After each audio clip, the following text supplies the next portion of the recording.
So Borderlands 4 has released, and it has a lot of mixed reception. From what I can gather, the gameplay is actually pretty good, and the game itself is actually, overall, pretty good. The problem people are having is this game is ridiculously unstable depending on what you're playing it on. There's a lot of people saying this game is fine, and it runs fine on their computer, and they've had no issues, and there's also a lot of people saying they've crashed multiple times. There was this Conan O'Brien video where they played Borderlands 4, and even in that video, you can see it crashed multiple times, and they only got one crash in the video. It's really bad. And I don't know why this game is so unstable. It seems to really depend on the type of hardware you have, and not even it being really good or bad. There's people with good specs that have had crashes, and there's people with bad specs that have also had crashes. It seems to be a really specific type of hardware that works well in this game, and most others don't. But that's not really where most of the backlash for Borderlands 4 is coming from. Most of the backlash is because of Randy Pitchford, the Gearbox CEO. Randy Pitchford is saying things like Borderlands 4 is a premium game made for premium gamers, which is simply saying,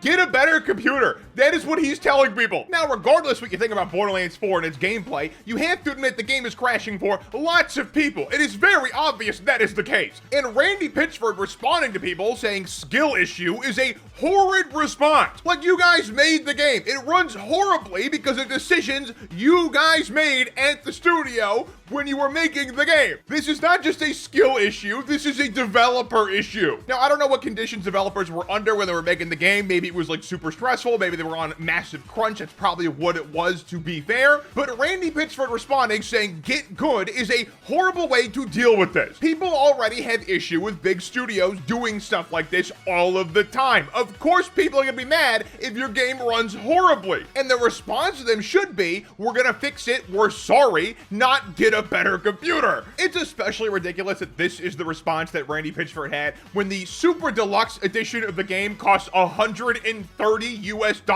Like, that is ridiculous. This game should be pristine and polished and have literally zero issues if you're charging that much for the complete game. Like, let's be honest here. When companies make games like this and they make tiers of games, the full game is really the one that costs the most money. They're gonna paywall a bunch of content that would have been the initial game to make extra money. But even with the base price of $70, this game should have no issues. It's really ridiculous. It truly is. Like, there's not a small number of people that are playing this game with a 5090 and still getting a bunch of performance issues and crashes. Now, that could be because it's a new card and it's not really been tested with that card, but at the same time, the 5090 should have no problem running this game. A 5090 is the entire cost of a good computer. Why would that have any issues running this game if it's a premium gaming experience, Randy Pitchford? And who knows, maybe one day these companies will wake up and stop doing this all of the time because it's overall hurting their bottom line in the long run. Like, let's be real. If every game from a AAA company comes out like this, you're just gonna stop buying them altogether. It's really not a good long-term plan. But as long as people keep buying incomplete products, they're gonna keep delivering incomplete products. So if you don't like this, don't buy it. It's that simple. But what do you guys think? Let me know in the comments down below. Like and subscribe if you're new. Click the down to my content and have a good one.